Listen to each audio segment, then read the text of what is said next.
పేరుకేమో ప్రజాపాలన, ప్రజాప్రభుత్వం, పేరుకేమో మరి మేము చాలా ప్రజాస్వామికంగా ఉన్నాము అని చెప్పి తెల్లారి లేస్తే పాడిందే పాటరా అన్నట్టు ప్రతిరోజు అరిగిపోయిన గ్రామ్ఫోన్ రికార్డు లాగా ముఖ్యమంత్రి నుంచి మొదలు పెడితే మరి మంత్రుల దాకా అందరూ ఒకటే మాట, ప్రజాపాలన, ఇందిరమ్మ ప్రభుత్వం అని చెప్తారు. కానీ నిన్న గవర్నర్ గారు ఉభయ సభల్ని ఉద్దేశించి చేసిన ప్రసంగం మీద, అందులోని డొల్లతనం మీద, అందులో చెప్పిన పసలేని విషయాల మీద, అందులో చెప్పిన పచ్చి అబద్ధాల మీద ఈరోజు మా పార్టీ తరపున శాసనసభలో గౌరవనీయులు మాజీ మంత్రివర్యులు సూర్యాపేట శాసనసభ్యులు పెద్దలు జగదీశ్వర్ రెడ్డి గారు మాట్లాడడం మొదలుపెట్టి కేవలం 10 నిమిషాలు కూడా కాకముందే 6 నిమిషాల లోపలనే ఈరోజు ఉద్దేశపూర్వకంగా అటు మంత్రులు, ఇటు కాంగ్రెస్ పార్టీకి సంబంధించిన శాసనసభ్యులు రన్నింగ్ కామెంటరీ చేస్తూ ఆయన ప్రసంగానికి అంతరాయం కలిగిస్తూ ఇష్టం వచ్చిన కామెంట్స్ చేస్తూ ఉంటే జగదీశ్వర్ రెడ్డి గారు ఏమాత్రం సంయమనం కోల్పోకుండా చాలా చక్కగా రాష్ట్రంలో ఎండిపోతున్న పంటలు, రాష్ట్రంలో అధోగతి పాలైన వ్యవసాయం, రైతుల కష్టాలు, జరగని రుణమాఫీ, పడని రైతు బంధు ఇవన్నీ ఎండగడుతూ తన పద్ధతుల్లో చాలా స్పష్టంగా ప్రభుత్వానికి ఇవాళ ఒక హెచ్చరికలాగా రాష్ట్ర ప్రజల తరపున చేస్తుంటే అమలు కాని 6 గ్యారంటీలు, ఇచ్చిన 420 హామీల వాగ్దాన భంగం, వీటన్నిటి మీద విమర్శలతో ఇవాళ దాడి చేస్తుంటే తట్టుకోలేని ప్రభుత్వం ఈరోజు నీతిబాహ్యంగా, నిస్సిగ్గుగా ఇవాళ కేవలం అబద్ధాల మీద ఆధారపడే ఈరోజు మా గౌరవ సభ్యులు జగదీశ్వర్ రెడ్డి గారిని అనని మాటను అన్నట్టుగా చిత్రీకరించి ఇవాళ సస్పెండ్ చేసే ప్రయత్నం చేసింది. ఇవాళ 2 ముఖ్యమైన విషయాలు ఇక్కడ మేము చెప్పాల్సింది. జగదీశ్వర్ రెడ్డి గారు ఒక్కటంటే ఒక్క మాట కూడా, ఒక్క పదం కూడా అన్పార్లమెంటరీ మాట శాసనసభలో మాట్లాడలేదు. కేవలం అన్నది ఒకటే ఒక్క మాట. ఏమన్నారు ఆయన? స్పీకర్ గారు, మీరు మాకందరికీ తండ్రి లాంటి వారు, మీరు మా అందరి తరపున అక్కడ ఉన్నారు, మా అందరి హక్కులు మీరే కాపాడాలి అని ఆక్రోశం వ్యక్తం చేశారు. దాంతోపాటు ఎక్కడా కనీసం ఒక్క మాట కూడా స్పీకర్ గారిని అగౌరవంగా పొరపాటున కూడా పెద్దలు జగదీశ్వర్ రెడ్డి గారు అనలేదు. కానీ ఇవాళ అనని మాటను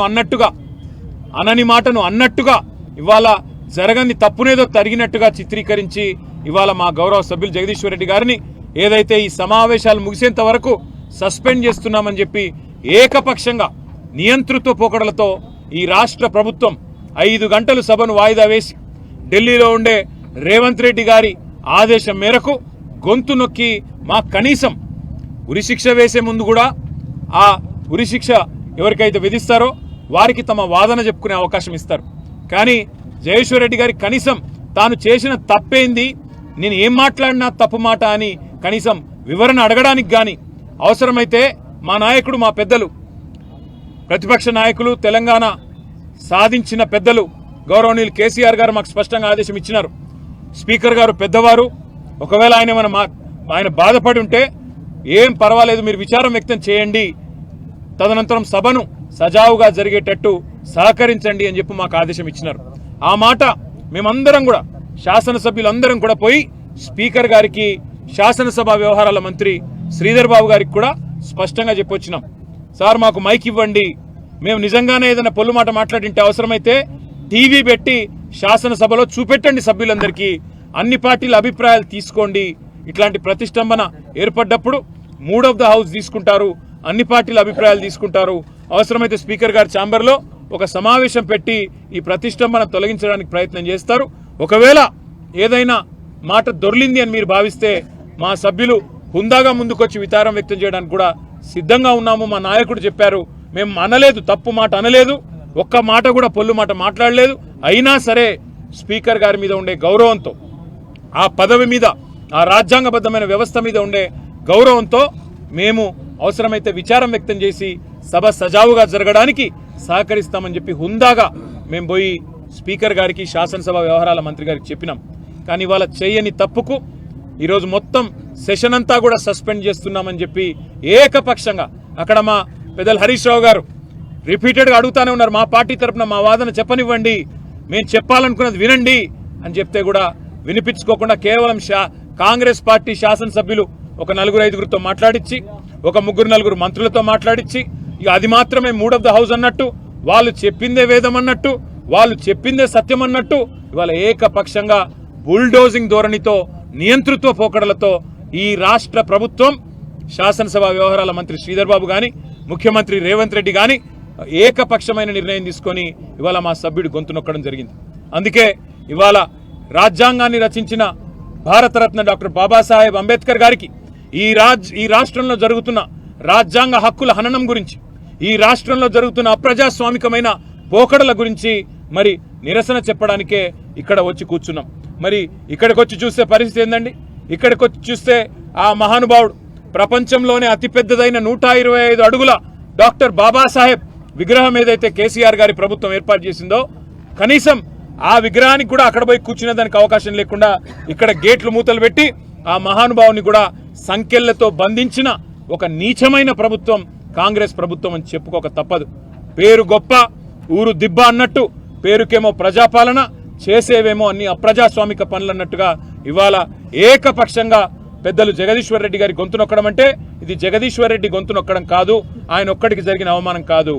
ఈ రాష్ట్రంలోని రైతాంగం తరపున, ఈ రాష్ట్రంలోని ఆడబిడ్డల తరపున నెలకు 2,500 రూపాయలు కావాలని గొంతు విప్పినందుకు, రాష్ట్ర రైతాంగం తరపున రుణమాఫీ జరగలేదు అని చెప్పి ప్రశ్నించినందుకు, రాష్ట్ర రైతాంగం తరపున ఎండుతున్న పంటల విషయంలో మా పార్టీ తరపున ప్రభుత్వాన్ని నిలదీసినందుకు, రాష్ట్ర పేదవాళ్ల తరపున పెంచని పెన్షన్ల గురించి, అమలు కాని 6 గ్యారంటీల గురించి, 420 హామీల గురించి ప్రశ్నించినందుకు తట్టుకోలేక ఈరోజు ప్రభుత్వం ఒక కుయుక్తితో మా సభ్యుడిని సస్పెండ్ చేసింది. అందుకే నిరసనగా మేమందరం కూడా ఇక్కడ కూర్చున్నాం.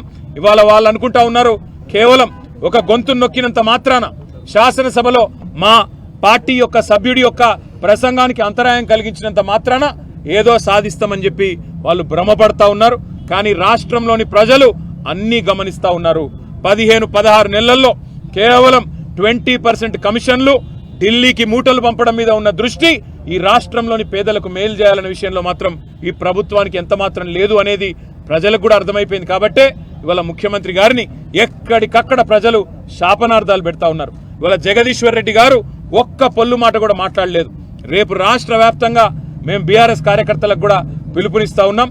కాంగ్రెస్ పార్టీ యొక్క అప్రజాస్వామిక వైఖరికి వ్యతిరేకంగా, ఈ ముఖ్యమంత్రి, ఈ ప్రభుత్వం యొక్క అహంకార నియంతృత్వ పోకడలకు వ్యతిరేకంగా రాష్ట్ర వ్యాప్తంగా అన్ని నియోజకవర్గ కేంద్రాల్లో కూడా ప్రభుత్వం యొక్క దిష్టిబొమ్మల దహనానికి వెంటనే మీరు పిలుపునిస్తూ, దాంతోపాటు బడ్జెట్ సమావేశాల్లో నిజానికి అన్ని కూడా మేము ప్రశ్నించబోతా ఉన్నామని వాళ్ళకి తెలుసు.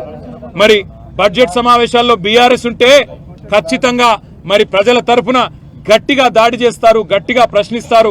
420 హామీలు, 420 పనులు, ఈ కాంట్రాక్టులు, కమిషన్లు, మరి ఢిల్లీకి మూటలు అన్ని వెలుగులోకి వస్తాయనే భయంతో మా గొంతు నొక్కే ప్రయత్నం ఏదైతే చేస్తా ఉన్నారో తప్పకుండా దీనికి మరి ప్రజలు కూడా సమాధానం చెప్తారు, మేము కూడా సమాధానం చెప్తాం.